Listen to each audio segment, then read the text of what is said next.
네, 오늘도 기도의 자리에 나온 여러분들을 주님의 이름으로 축복하고 환영합니다. 네, 오늘은 20일. 시간이 정말 빠른 것을 느낍니다. 10월 20일. 복음이 전파하는 것을 막는 전통과 관례라는 제목으로 오늘은 사도행전 15장 1절부터 11절 말씀 함께 나눠보도록 하겠습니다. 말씀 묵독해 주시겠습니다. 오늘의 말씀은 사도행전 15장 1절부터 11절 말씀입니다. 어떤 사람들이 유대로부터 내려와서 형제들을 가르치되 너희가 모세의 법대로 할례를 받지 아니하면 능히 구원을 받지 못하리라 하니 바울 및 바나바와 그들 사이에 적지 아니한 다툼과 변론이 일어난지라. 형제들이 이 문제에 대하여 바울과 바나바와 및 그 중에 몇 사람을 예루살렘에 있는 사도와 장로들에게 보내기로 작정하니라. 그들이 교회의 전송을 받고 베니게와 사마리아로 다니며 이방인들이 주께 돌아온 일을 말하여 형제들을 다 크게 기쁘게 하더라. 예루살렘에 이르러 교회와 사도와 장로들에게 영접을 받고 하나님이 자기들과 함께 계셔 행하신 모든 일을 말하매 바리새파 중에 어떤 믿는 사람들이 일어나 말하되 이방인에게 할례를 행하고 모세의 율법을 지키라 명하는 것이 마땅하다 하니라. 사도와 장로들이 이 일을 의논하러 모여 많은 변론이 있은 후에 베드로가 일어나 말하되 형제들아 너희도 알거니와 하나님이 이방인들로 내 입에서 복음의 말씀을 들어 믿게 하시려고 오래전부터 너희 가운데서 나를 택하시고 또 마음을 아시는 하나님이 우리에게와 같이 그들에게도 성령을 주어 증언하시고 믿음으로 그들의 마음을 깨끗이 하사 그들이나 우리나 차별하지 아니하셨느니라. 그런데 지금 너희가 어찌하여 하나님을 시험하여 우리 조상과 우리도 능히 매지 못하던 멍에를 제자들의 목에 두려느냐. 그러나 우리는 그들이 우리와 동일하게 주 예수의 은혜로 구원받는 줄을 믿노라 하니라.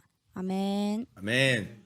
오늘은 첫 예루살렘 총회에 대한 내용이 나옵니다. 총회는 뭐냐면 전체가 다 모여서 이제 회의를 하는 거예요. 중요한 안건에 대해서. 근데 예루살렘, 그러니까 기독교가 처음 이제 전파되었을 때 여러 가지 정립되지 않은 것들, 그리고 함께 의논해서 조율해야 되는 부분, 예수 그리스도를 주로 믿음으로 말미암아 구원받는 믿음은 다 같이 동의했는데 그와 관련된 여러 가지 것들에 대해서 서로 자신들의 출신과 배경이 다 달랐기 때문에 이 조율하는 부분이 필요했습니다. 특별히 어떤 부분에서 문제가 되었냐면 우리 어제까지 살펴본 말씀에 의하면 1차 전도여행을 마치고 이제 바나바와 바울이 제자들과 함께 안디옥 교회에 이제 오랫동안 머물렀습니다. 그런데 그 머무는 과정에서 어떤 일이 생겼냐면요. 어떤 사람들이 이렇게 시작하네요. 유대로부터 내려와서 그러니까 예루살렘 지역에서 이제 본토에서 이제 사람들이 와서 형제들을 가르치되 이렇게 얘기하는 거예요. 너희가 모세의 법대로 할례를 받지 아니하면 능히 구원을 받지 못하리라 하니 모세의 법이라는 건 뭐냐면 바로 창세기, 출애굽기, 레위기, 민수기, 신명기, 그러니까 모세오경이라고 하는 이 구약 성경에 있는 첫 5권의 성경을 이야기합니다. 그러니까 모세의 율법, 모세의 법, 이런 이야기들은 다 모세가 하나님의 감동에 따라 이게 저작했던 이 모세오경을 이야기하는 거예요. 거기 나오는 이제 할례를 이야기합니다. 그러니까 쟁점 뭐냐면 할례를 받아야 되냐 말아야 되냐 안디옥 교회에서 분쟁이 난 거예요. 그러니까 거기서도 막 사람들이 말로 이야기를 나누다가 야 이건 우리가 해결할 문제가 아니야. 예루살렘에 있는 예수의 직속 제자들 사도들이 있는 본 교회 가서 이 문제로 한번 이야기해보자. 학년에서 문제가 해결되지 않아요. 그러니까 선생님들에게 이야기해보자. 학생들이 얘기하다가 이건 안 되니까 선생님께 얘기해보자. 선생님들이 얘기하다가 안 되니까 전도사님께 여쭤보자. 전도사님들께도 얘기하다가 안 되니까 이건 목사님께 한번 여쭤보자 라고 이야기를 하는 것처럼 안디옥 교회에서 이거 할례를 행해야 돼 안 행해야 돼? 저 이방인들에게 할례를 하라고 해야 돼? 안 하라고 해야 돼? 라고 이야기를 나누다가 결론이 나지 않았어요. 결론이 나지 않아서 예루살렘에 가서 이것을 한번 물어봐야겠다 하고 예루살렘으로 가는 과정입니다. 예루살렘으로 갔더니 그곳에서도 야 이거 쉽지 않은 문제인데 한 사람들은 이거는 해야 된다. 이건 무조건 해야 된다. 한쪽은 하면 안 된다라고 할 때 베드로가 일어나서 이제 변론하는 장면입니다. 상황을 정리하는 장면이에요. 그 내용을 오늘 한번 살펴볼 텐데 역시 수제자는 수제자입니다. 수제자는 목소리가 큰 사람이 수제자가 아니라 스승의 뜻을 잘 이해한 사람이, 스승의 마음을 함께 나눈 사람이 수제자라고 할 수 있겠죠. 우리 여학생들이 이 사도행전 재밌는데 이런 지명 같은 거 너무 어려워요. 내용이 좀 어려워요. 또 남학생들 이 배경이 헷갈려요. 라고 하는 친구들이 있어서 이때 당시에 이 사도행전 시기에 여러분 AD 33년에 예수님께서 십자가에 돌아가셨다라고 우리가 배우고 있습니다. 그러니까 예수님이 오시기 전과 예수님이 오신 후로도 세계 역사가 나뉘죠. BC, AD 이렇게 나눠지고 있는데 지금 이 시기는 사도행전 시기는요. 여러분 어느 시기에 해당되나요? AD 30년 이후부터 쭉 이제 신약 성경이 시작되고 있죠. 그러니까 이때 당시에 여러분 우리나라는 어떤 상황이었을 것 같아요? BC 57, 37, 18. 자, 뭐예요? BC 57년에 신라가 우리나라에 생겼죠. 그리고 BC 37년, 그러니까 예수님 오시기 전에 어디가 생겼어요? 또 고구려가 생겼죠. 그리고 BC 18년에 이제 백제가 생겼죠. 그러니까 우리나라는 지금 예수님 오셨을 때를 기점으로 하면 삼국시대, 우리 고구려 백제 신라 시대예요. 이해되시나요? 그 고구려 백제 신라 때 지금 예수님 저기 동방박사 이런 일이 다 있었던 거예요. 그리고 나서 지금 중국은요 어떤 시대예요? 한나라 후 한나라 시대예요. 그리고 AD 168년 이 지금 사도행전이 시작되고 나서 시간이 조금 지나서는 로마에서 상인 로마의 셀러 이 상인이 처음으로 중국에 도착하게 됩니다. 그러니까 세계사는 지금 이런 느낌으로 흘러가고 있어요. 우리나라는 어떤 시대다 지금? 네, 고구려 백제 신라 시대가 되겠습니다. 우리나라 이 삼국 시대가 BC 688년인가요? 668년인가요? 정확히 기억 안 나는데 그때 이제 삼국이 통일될 때까지는 우리나라는 계속 삼국 시대죠. 이해되셨어요? 어떤 느낌인지? 이때 고조선 시대 아닌가요? 막 이렇게 물어보는 친구도 있고 헷갈리는데 이 현장감을 좀 갖기 위해서는 여러분 이 세계사를 가끔씩은 이렇게 한 번씩 맞춰보는 게 여러분 이해에 도움이 됩니다. 그러니까 우리나라에서는 지금 고구려 백제 신라 한 나라도 망하지 않고 세 나라가 팽팽하게 지금 한강을 거점 삼으려고 막 이렇게 치열하게 하고 있던 시절이었습니다. 자, 어떤 사람들이 유대로부터 내려와서 형제들을 가르치되 너희가 모세의 법대로 할 일을 받지 않으면 능히 구원을 받지 못하리라. 바울과 및 바나바와 그들 사이에 적지 아니한 이 성경은 굉장히 솔직하죠. 다툼과 변론이 일어난지라. 이건 다 예수 믿는 사람들이에요. 다 예수 믿는 사람들인데도 이들 사이에도 의견 때문에 뭐가 일어날 수 있어요? 다툼이 일어날 수도 있고 변론으로 말싸움이 일어날 수도 있다는 거예요. 형제들이 이 문제에 대하여 바울과 바나바 및 그 중에 몇 사람을 예루살렘에 있는 사도와 장로들에게 보내기로 작정하니라. 그러니까 아주 지혜로운 거죠. 끝까지 싸우고 끝까지 말싸움하고 패를 나눈 것이 아니라 이 싸울 정도로 말싸움을 할 정도로 이 문제가 해결되지 않으니까 우리보다 더 위에 본부로 이 문제를 올려서 해결을 보자. 우리 선에서 계속 가면 이거는 끝나지 않을 문제 같다. 그러니까 윗 상위 그룹에 아니면 또 윗 사람들에게 윗 선생님들에게 윗 선배에게 이렇게 물어보는 것은 굉장히 지혜로운 해결 방법이라고 할 수 있겠죠. 그러니까 이 안디옥 교회에 지금 선교사로 이 모든 사역을 감당했던 바나바와 바울이 동일하게 이곳에서 이제 예루살렘으로 내려갑니다. 여러분 혹시 이 지금 지도 그려주시나요? 1차 전도여행 때 처음에 갔던 섬이 어디죠? 구브로 섬이었어요. 영어로 하면 크레타 섬이 되겠죠. 그곳에 있는 아주 아름다운 그 항구가 어디였어요? 살라미에서 어디로 갔어요? 네, 바보스. 그래서 그 위에 있는 어디로 갔어요? 밤빌리아 지역으로 갔다가 비시디아 지역으로 올라갔다가 비시디아 안디옥에서 그리고 어디로 갔나요? 루스트라, 이고니온 그리고 더 갔어요. 더베 갔다가 이제 그때부터 쭉 돌아와서 다시 안디옥 교회 본래 있었던 길리기아 안디옥 그리고 선교여행 갔었던 지역에 있었던 안디옥은요 비시디아 안디옥. 자, 한번 지도를 볼게요. 첫 번째 지도를 한번 보면요. 이제 이 안디옥 교회 여러분 보이시나요? 자, 이렇게 봐야지. 이게 혹시 반대로 갈 수 있나요, 연성쌤? 이렇게 해야지 좀 자연스럽겠네요. 네. 이 안디옥, 수리아 지역에 있는 안디옥. 그 위에 다소는 뭔가요? 다소 옆쪽에 이렇게 있는데요. 여기는 사도 바울의 고향이라고 할 수 있겠습니다. 고향이고요. 그리고 밑에 있는 구브로섬. 지중해는요, 우리 중학교 친구들을 위해서 돕자면, 지중해의 뜻을 모르는 친구들이 있어요. 지중해는요, 지는 땅 지자고, 중은 가운데 in the middle of, 중 가운데 중자고 해는 C예요. C 바다. 그러니까 땅들로 둘러싸여져 있는 바다라는 거예요. 그러니까 이 지중해는요, 이거 바다거든요. 근데 여기 주변에 다 지금 땅이 있죠. 요 왼쪽으로 가면은 이제 바다가 연결되어 있습니다. 그러니까 땅덩이 이 대륙들 사이에 있는 큰 바다, 이거 호수 아닙니다. 땅으로 완전히 둘러싸여 있는 게 아니에요. 그래서 지중해라고 해요. 지중해. 자, 그리고 그곳에 있었던 구브로 섬이고요. 자, 안디옥 교회 그 밑에 이제 영역 표시가 안 되는데 밑으로가 우리가 구약 성경 때 배웠던 이스라엘, 북이스라엘, 남유다 이렇게 되겠죠.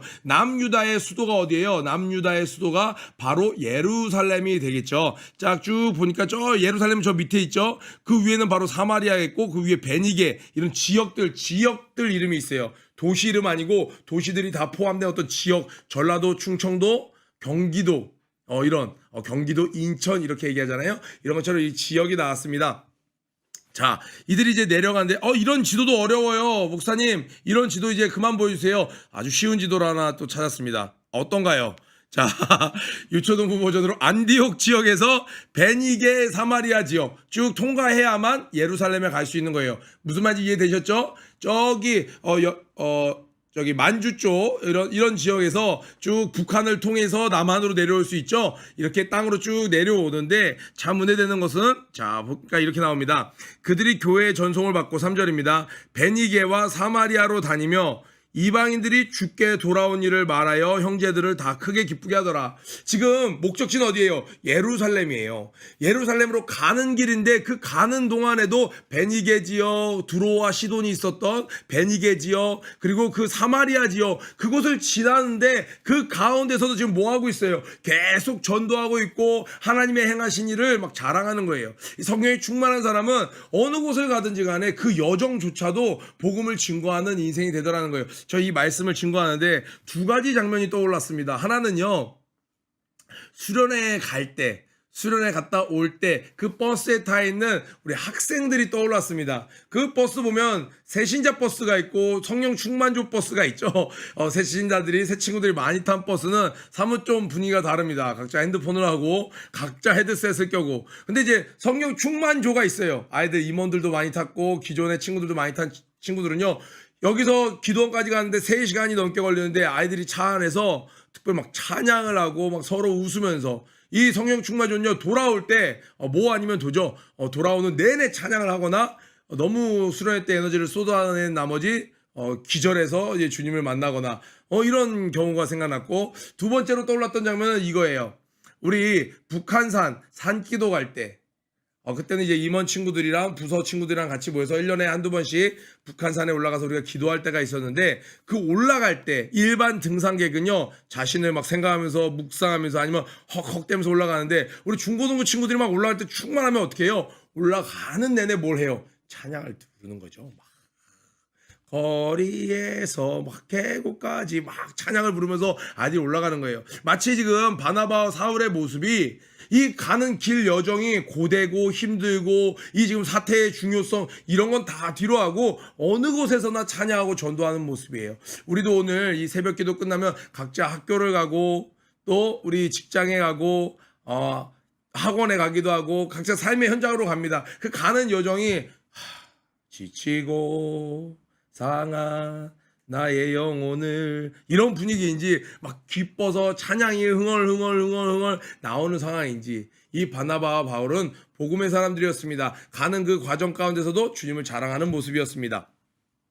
자, 예루살렘에 예루살렘에 이제 도착했네요. 교회와 그곳에 있는 공동체, 교회와 사도들, 사도 포스가 다르죠. 그래서 포스가 달라요. 예수님의 제자들, 사도와 장로들에게 영접을 받고 하나님이 자기들과 함께 계셔 행하신 모든 일을 말하며, 그러니까 어떻게 보면 안디옥은 지교회가 될 수 있겠죠. 지교회 중에 굉장히 건강하고 굉장히 왕성히 활동하는, 부흥하는 지교회가 되겠습니다. 선교하는 교회였어요. 그런데 이제 본교회에 딱 왔더니 본교회에 있는 어른들과 이 장로님들이 다 맞이해 주는 거예요. 저희가 이렇게 전도할 때 이런 일이 있었습니다. 이런 것들을 쭉 이야기를 합니다. 그러면서 이제 이 일을 다 말하고 났는데, 그러고 보니까 저희가 왔더니 이 할례를 행해야 된다라는 문제가 굉장히 심각해졌습니다. 그러니까 5절입니다. 바리새파 중에 어떤 믿는 사람들, 여기서 나오는 바리새파 사람들은요, 이 예수님을 반대했던 그 바리새인들 중에서 예수를 믿는, 그러니까 이렇게 나오죠. 바리새파 중에 어떤 믿는 사람들, 그러니까 그들 중에도 니고데모 같은 사람들이 있었잖아요. 그들 중에도 이런 예수를 따르는 아리마대 요셉 같은 사람들이 있었잖아요. 그런 자들이 이야기를 하는 겁니다. 일어나 말하되 이방인에게 할례를 행하고 모세의 율법을 지키라 명하는 것이 마땅하다 아니라.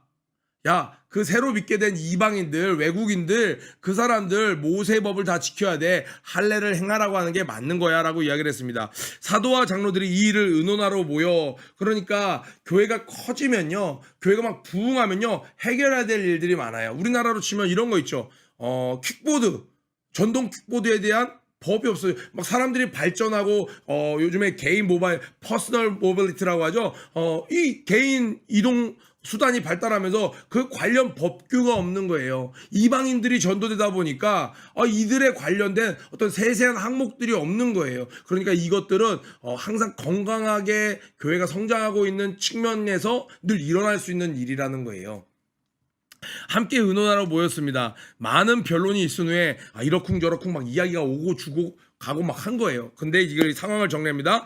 베드로가 일어나 말하되 형제들아 너희도 알거니와 하나님이 이방인들로 내 입에서 동그라미 1번입니다. 복음의 말씀을 들어 믿게 하시려고, 하나님께서 이방인들도 복음의 말씀을 들어서 믿게 하시려고 오래전부터 너희 가운데서 나를 택하시고, 하나님께서 이거 다 계획하신 일이야. 또 마음을 하신 하나님이 동그라미 2번입니다. 우리에게와 같이 그들에게도 성령을 주어 증언하시고, 우리는 아브라함의 후손이고 우리는 하나님의 자녀니까, 하나님의 백성이니까 저들보단 좀 다른, 믿긴 믿지만 이 안에서 계층이 있잖아. 야, 그래도 아니지. 야, 이제 복음을 받아들인 민족이랑 우리랑 어떻게 같아라고 베드로는 얘기하지 않고 뭐라고 얘기해요? 우리에게와 같이 그들에게도 성령을 주셨고, 그 밑에입니다. 믿음으로 그들의 마음을 깨끗게 하사, 어떤 율법으로나 모세의 할례로 이런 것이 아니라 믿음으로 그들의 마음을 깨끗게 하사, 동그라미 3번입니다. 우리나 차별하지 아니하셨느니라. 지금 베드로가 이야기하는 거예요. 이게 지금 하나님의 마음이야. 하나님께서 나를 통해서 복음을 듣게 하셨어. 일단은 예수 그리스도를 듣게 하셨어. 복음은 예수 그리스도입니다. 하나님에 대해서는 이미 들었어요, 그들이. 그러나 예수 그리스도에 대해서는 아직 듣지 못했습니다. 복음을 듣게 하셨고, 우리에게 주신 성령을 동일하게 주셨고, 하나님께서는 그들이나 우리나 차별하지 않으셨어. 똑같이 여기셨어. 자, 그러니까 베드로는 7절에 일어나서 이야기하면서 볼까요? 8절에 우리, 동그라미 쳐보세요. 9절에 우리, 10절에 우리 조상, 우리도 능히 매지 못한, 11절에 우리는 그들이, 우리와 동일하게. 지금 베드로는 계속 우리를 강조하고 있어요. 예수 안에 들어온 자는 차별이 없어. 이게 하나님의 마음이야. 그들에게는 어떤 작은 성령님 주시고 우리에게 큰 성령님 주시고, 아니야. 그들에게 주신 성령이나 우리에게 주신 성령이나 같은 성령을 주셨고, 그들에게 주신 복음이나 우리에게 주신 복음이나 같은 복음을 주셨고, 그들이 믿는 하나님이나 우리들이 믿는 하나님이나 동일한 하나님 아버지가 되셨고, 우리와 그들을 차별하지 않으셨어. 그런데 지금 너희가 어찌하여 하나님을 시험하여 우리 조상과 우리도 능히 매지 못하던 멍에를 제자들의 목에 두느냐? 야, 우리도 이 율법을 온전히 지키지 못해서 늘 마음에 부담감이 있잖아. 우리도 이걸 온전히 행하지 못해서 늘 괴로워하고 늘 제사 드리고 그 부담감이 있었는데, 우리도 온전히 하지 못한 걸 왜 우리가 하나님을 시험하여 우리가 이방인들의 목에 이것을 두려워하느냐?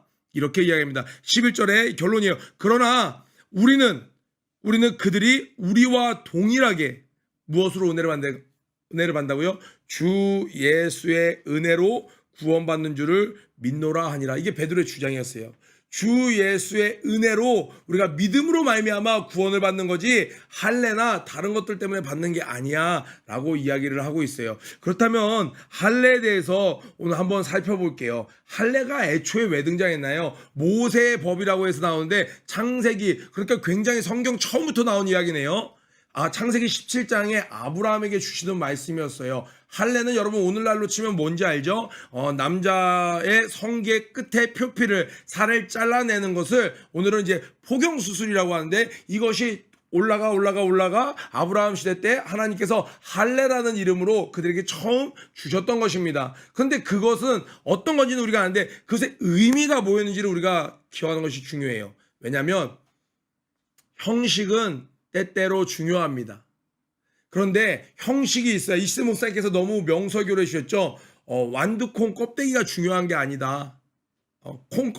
콩깍지가 중요한 게 아니다. 이 콩 껍데기가 중요한 게 아니다. 그러나 이 콩 껍데기가 있어야 그 안에 콩을 담을 수가 있다. 콩이 공중에 막 퉁퉁퉁퉁퉁 이렇게 달릴 수가 없다. 이 식물이 자라서 그 콩 껍데기가 나중에 버릴 거야. 그러나 그 껍데기가 있어야 그 안에 콩이 있을 수 있는 것처럼 형식은 그 안에 내용을 담기 위해서 굉장히 중요하다. 그러면 정말 중요한 건 뭐예요? 내용이에요. 할례는 겉으로 보이는 형식이었습니다. 너무나도 중요해요. 왜요? 사람 몸에다가 하는 거예요. 너무나도 임팩트가 있는 거예요. 아파요. 통증이 있어요. 그리고 떨어질래 떨어질 수 없이 매일 봐야 되는 거예요. 남자가. 하루에 소변 한 번 이상씩은 보자. 매일 보는 그 사건이에요. 그러니까 이 형식은 굉장히 심각한 형식이었습니다. 그 형식에 담고자 했던 하나님의 약속은, 하나님의 마음은, 그 내용은 무엇이었나요? 처음에 할례를 이야기하실 때 하나님의 말씀은 아브라함에게 주셨던 창세기 17장 말씀입니다. 창세기 17장에 이렇게 나옵니다. 9절에 하나님이 처음으로 할례에 대해서 나오는 장면이에요. 하나님이 또 아브라함에게 이르시되 그런즉 너는 내 언약을 지키고 내 후손도 대대로 지키라. 아브라함아 너만 할 것이 아니라 네 후손도 다 해야 돼. 너희 중 남자는 다 할례를 받으라. 이것이 나와 너희 후손 사이에 지킬 내 언약이 지금 약속이라는 거예요. 약속. 근데 뭐에 대한 약속이냐? 너희는 양피를 베어라. 이것이 나와 너희 사이의 언약의 표징이니라. 약속의 사인이라는 거예요. 그러니까 하나님 저희랑 약속했잖아요. 증거 대봐. 저희 할례했잖아요. 이게 바로 할례라는 거예요. 약속에 대한 표징이라는 거예요. 야, 너 나한테 밥 사기로 했잖아. 야, 언제? 약속한 거 증거 대봐. 카톡 내용 있잖아. 이게 약속의 표징이 되겠죠. 할례가 그 약속에 대한 표징이에요. 그럼 또 뭐가 중요해요? 그 약속이 무슨 약속이냐가 중요한 거죠. 대대로 남자는 집에서 난 자나 혹 너희 자손이 아니요 이방 사람에게도 돈으로 산 자를 물어나고 난지 8일 만에 할례를 받으게 조건이 있네요. 난지 8일 만에 할례를 받아야 돼요. 너희 집에서 난 자든지 너희 돈으로 산 자든지 할례를 받아야 하니 이는 내 언약이 너희 살에, 그러니까 이 약속을 살에다가 새기는 거예요. 내 언약이 너희 살에 있어 영원한 언약이 되려니와 할례를 받지 아니한 남자 곧 그 양피를 베지 아니한 자는 백성 중에서 끊어지리니 그가 내 언약을 배반하였음이니라. 이걸 하지 않는 자는 약속을 지키지 않는 자, 이 약속으로부터 배반한 자라는 거예요. 이 약속을 중요히 여기지 않는 자라는 거예요. 그 약속 위에는 하나님께서 아브라함에게 주신 그 축복입니다. 7절에 보니까요, 우리 3절 보니까 내가 너와 내 언약을 세우니 너는 열국의 아비가 될지라. 여러분 잘 아는 약속이에요. 너를 통하여 많은 민족을 이루고 너의 자손으로 인하여 열방이 복을 받게 해줄게. 사라야 너는 열국의 어머니가 되게 해줄게. 이러한 하나님의 축복을 주셨어요. 나는 너의 하나님이 되고 너는 나의 백성이 될 거야. 나중에 나아가 너는 내 자녀가 될 거야 라고 하시면서 그 약속의 궁극적인 약속의 결과물은 뭐였어요? 예수 그리스도였어요. 아멘. 너희가 영생을 얻는 줄로 알고 성경을 상고하거니와 이 성경이 곧 나에 대해서 증거하는 것이로다. 요한복음 5장 29절에 있는 말씀처럼 이 약속 때문에 할례를 한 거였어요. 이 약속을 잊지 말라고 할례를 한 거였어요. 이 약속은 뭐였어요? 아브라함에게 주신 축복의 약속, 그 궁극적인 축복은 예수 그리스도였습니다. 그러니까 오늘날로 한번 지켜볼게요. 여러분 여자친구 남자친구 있나요? 약혼자 있나요? 약혼하기로 해서 약혼 반지 중요하죠. 야, 너 나랑 결혼하기로 했잖아. 뭘 보고 할 수 있어? 너 나랑 약혼 반지 맞췄잖아. 너 나랑 이 연인 반지 이런 거 있나요? 너 약혼 반지 했잖아. 그런데 결혼하고 나면 약혼 반지가 효과가 있어요, 없어요? 중요한 게 아니에요. 왜 지금 신랑이 왔는데, 신부가 왔는데, 오늘 결혼식을 하는데 약혼 반지 있냐 없냐가 뭐가 중요하겠습니까? 그런데 할례를 주장하는 건 뭐와 똑같은 거예요? 지금 신랑이 와서 신부가 와서 문 밖에 서서 두드리는데 잠깐만, 그게 중요한 게 아니라니까. 그것보다 더 중요한 건 약혼 반지 보여줘봐. 약혼 반지 없으면 너는 내 신랑 아니야, 내 신부 아니야. 무슨 소리야? 내가 너를 약속하고 너를 기다렸던 신랑이고 신부잖아. 내 얼굴을 봐. 날 직접 보면 알잖아.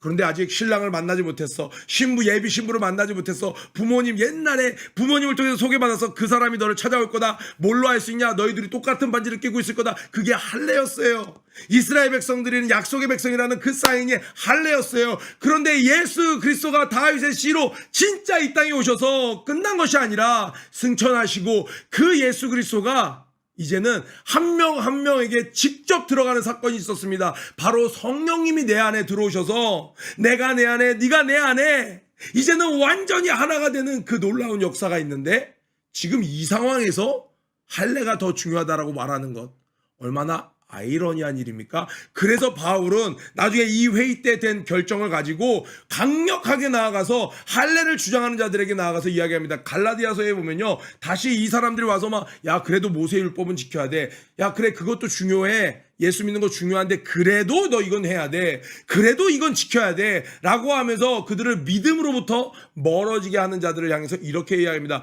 갈라디아서 5장 2절에 보면, 너희가 만약 할례를 이야기하면, 너 할례를 받아야 된다고 주장하면 예수 그리스도께서 너에게 어떤 유익이 있어? 아니 지금 신랑이 왔는데 너는 지금 약혼 반지 달라고 하고 있으면 직접 신랑이 온 게 무슨 의미가 있어? 지금 이야기하고 있는 거예요. 너에게 예수 그리스도는 아무 유익함이 없어. 너에게서 예수 그리스도는 끊어지는 것과 같아. 강력하게 이야기를 하는 겁니다. 우리 친구들 이해되셨나요? 이 할례는 바로 그 약속의 징표였어요. 인간이 그때 당시에 증서도 없고 공인인증서도 없고 카톡도 없고 아무것도 없어요. 그런데 하나님의 약속을 신뢰할 수 있는 사인을, 언약에 대한 표징으로, 증표로 주신 것이 할례였습니다. 그러니까 이 민족이 대대로 그 약속을 대대로 기다리는 거예요. 후손에게 자신들의 이름은 잊혀져도, 자신들이 살던 재물은 잊혀져도, 자신들이 이루는 업적은 잊혀져도 이 몸에 하는 할례를 계속함으로 하나님이 직접 주셨던 그 약속에 대한 사인을 잊지 않고 기다렸는데, 이제는 그 예수님이 이 땅에 오셨고 그 예수님이 성령님을 우리에게 보내주셨으니 더 이상 이 할례는 있어도 좋고 없어도 그만인 것입니다. 약혼 반지, 경제 형편에 따라 심지어 결혼 반지도요, 안 마치고 결혼할 수도 있어요. 정말 사랑하는 마음이 있어서 결혼하려고 하는데 결혼 반지 없으니까 결혼 못해. 이거 맴매죠? 야 다이아몬드 반지 안 해주니까 결혼 못해. 회초리로 맞아야 되는 거죠. 옛날에는 어른들 그런 거 없이도 결혼했습니다. 뭐만 있으면요, 사랑하는 마음만 있으면. 지금 예수님이 오셨는데 아니 반지가 뭐가 그렇게 중요해? 있으면 좋고 없으면 말고. 그러니까 이미 할례를 행한 자들아 그것도 오케이다, 안 한 자들아 안 해도 돼. 예수 그리스도만 믿으면 돼. 이게 정답이에요. 아멘. 자, 이렇게 이야기를 하는 거예요. 그런데 오늘 베드로가 했던 표현, 그런데 지금 너희가 어찌하여 하나님을 시험하여, 이거 되게 말 어렵죠? 어찌하여 너희가 하나님을 시험하여, 쉬운 말로 바꿔서 얘기하면 이거예요. 지금 하나님의 뜻은 이제 이 약속의 징표 다 지나갔고 믿음으로 너희나 나나 우리 유대인이나 이방이나 동일하게 하나님께서 자녀로 받아주시고 동일한 성령을 주시려고 하는데, 너희가 어찌하여 하나님을 시험하려고 그래? 이 말은 뭐냐면, 네가 왜 하나님이 되려고 그래?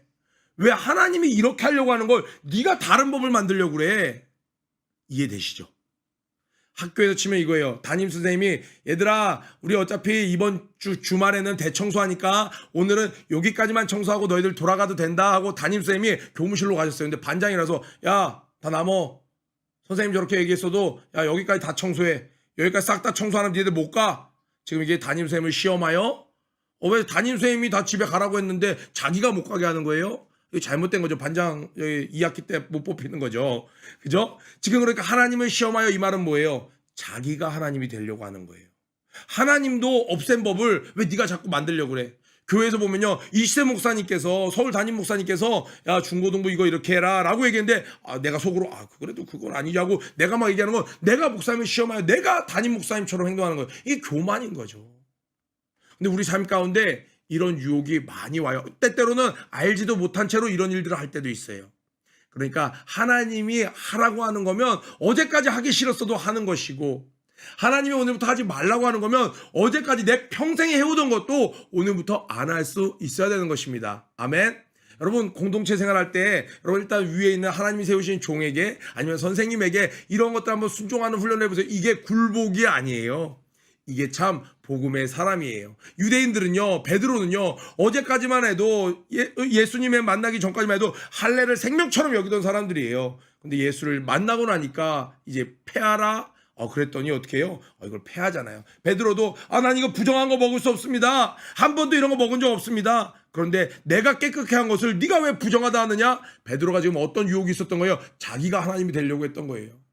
자기가 하나님을 시험하려고 했던 거예요. 그런데 계속 하니까 깨닫고 하나님의 뜻은 이거구나 깨달았으면 돌이켜야 되는 겁니다. 아멘.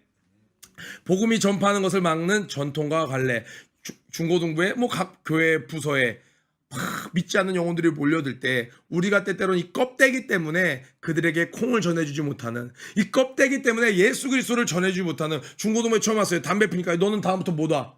담배 피는 애들은 못 오는 거야. 아니죠. 한쪽에 가서 피자. 저긴 비흡연자가 많으니까. 그리고 가난한 네 건강을 생각해서 끊어보자. 예수를 제대로 만나면 끊지 말라고 해도 술, 담배 점차 끊게 돼 있습니다. 아멘. 우리 이 껍데기 때문에 이 본질을 놓치지 않고 본질을 위해서 그 전에 있었던 어떤 껍데기도 다 던져버릴 수 있는 그러한 자가 되길 원합니다. 아멘. 저 이 찬양이 생각나요. 예수님이 이제 내 마음에 오셨어요. 주님 내 안에, 주님 내 안에 계시고, 주님 내 안에, 주님 내 안에 나를 세워주소서. 언제나 내 모습 너무나 부끄러워 무릎으로 주님께 기도로 가오니 나 홀로 서 있는 죽은 내 영 깨우사. 나 혼자 신앙생활할 때 껍데기 붙잡고 할 땐 교회 생활 열심히 하고 직분도 있고 타이틀도 있고 헌금도 많이 한 것 같고 시간도 많이 들인 것 같은데 죽은 내 영 같은 거예요. 주님만 나를 세워 내 영 살게 하소서. 내 영을 살게 하는 것은 이런 할례가 아니라는 거예요. 바로 예수 그리스도 자체라는 거예요. 주님 내 안에, 주님 내 안에, 내 안에 계시고, 주님 내 안에, 주님 내 안에 나를 채워 주소서. 오늘 이 말씀 제목처럼 내 삶 가운데 있었던 껍데기들을 한번 다 뒤로 하고 본질, 예수님, 성경 지식도 중요한 게 아니에요. 예수를 아는 것이 중요해요. 성경 범위를 아는 게 중요한 게 아니에요. 많이 행하는 게 중요한 게 아니에요. 예수를 내 안에 모시고 오늘 한 걸음을 같이 내딛는 것이 중요합니다.